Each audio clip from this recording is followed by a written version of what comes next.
Rudolf Steiner's cosmology, known as anthroposophy, presents a detailed account of cosmic and human evolution that extends far beyond the physical world.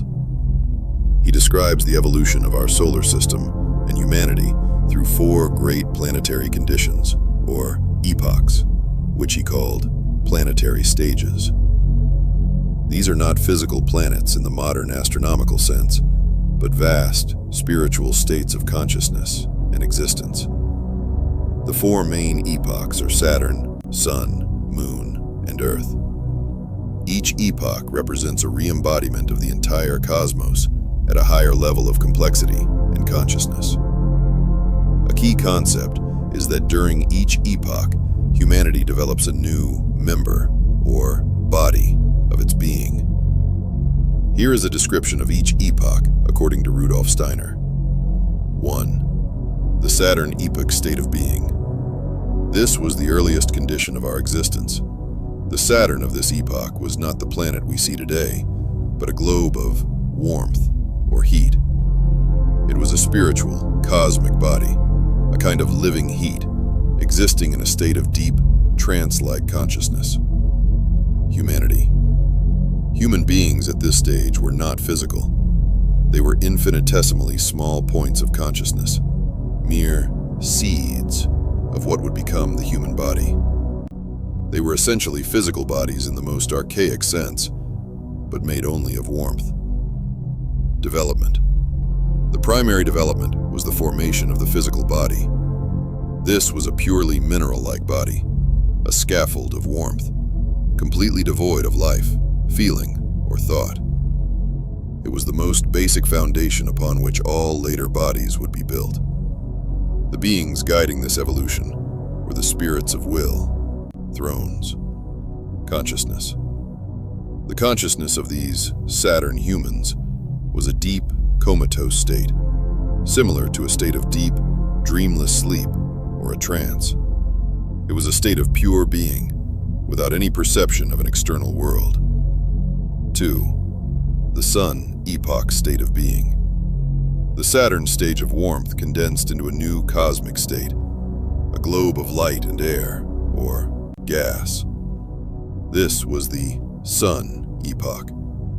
The previous warmth body was now permeated with light and air. Humanity. The human seed of warmth now took on a new form within this light-filled cosmos. The being was still highly spiritual, and not yet physical in our sense. Development. The crucial development of this epoch was the addition of the etheric body, or life body. This body, made of life forces, was woven into the physical body of warmth, giving it the capacity for growth, reproduction, and internal movement. The human being was now a combination of a physical body and an etheric body, resembling a plant in its functions. The guiding spirits were the spirits of wisdom, cherubim. Consciousness. The consciousness evolved from a deep trance to a dreamless, internal state of sleep. It was a state of dreamless sleep, filled with inner pictures of light and color, but without self-awareness. It was a purely internal, pictorial consciousness. 3. The Moon Epoch state of being. The Sun Epoch of light and air condensed further. A portion of this cosmic body separated off, forming a new, secondary body, the Moon. The main body remained the Sun. This created a cosmic duality, a brighter sun body and a darker, denser moon body. The space between them was filled with a watery substance. Humanity. Human beings now existed in a state that was a combination of the influences from both the sun and the moon. They had a physical body and an etheric body, but now a new element was added. Development. The major development was the addition of the astral body, or soul body. This body is the carrier of instincts, desires, passions, emotions, and a primitive form of consciousness. With the astral body, the human being for the first time could experience pleasure and pain, desire and aversion. This made the being animal-like in nature. The guiding spirits were the spirits of movement, seraphim. Consciousness. The consciousness evolved from dreamless sleep to a state of pictorial dreaming. It was like having vivid dreams, but these dreams were a direct perception of the surrounding spiritual world.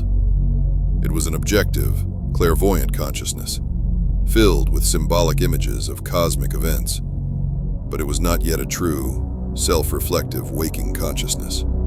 I have just explained the Saturn, the Sun, and the Moon epochs. These are the germs, the seeds of how our consciousness, our individual soul, and the spiritual essences of our human body manifested. Our original, primordial essence is spirit. It is to spirit which we will return. But Earth is not a place for a free ticket to higher realms. Earth is the battleground between materialism and spirit. Cain means possessor. Abel means spirit. Cain conquering the dual nature in mankind means that we are now in a physical, low-vibrational plane.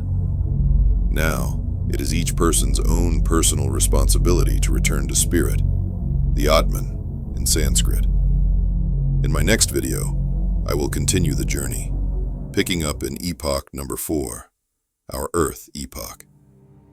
This is when and where the 7 great root races begin, such as the Lemurians and the Atlanteans, and others. The ego needed a physical body and a physical environment. The ego is a component of one's soul, and we are to raise our earthly ego to mirror the higher ego. This takes work and effort. This too I will cover in my next video. First though, we will begin with root race number 1, the Polarians. Stay tuned.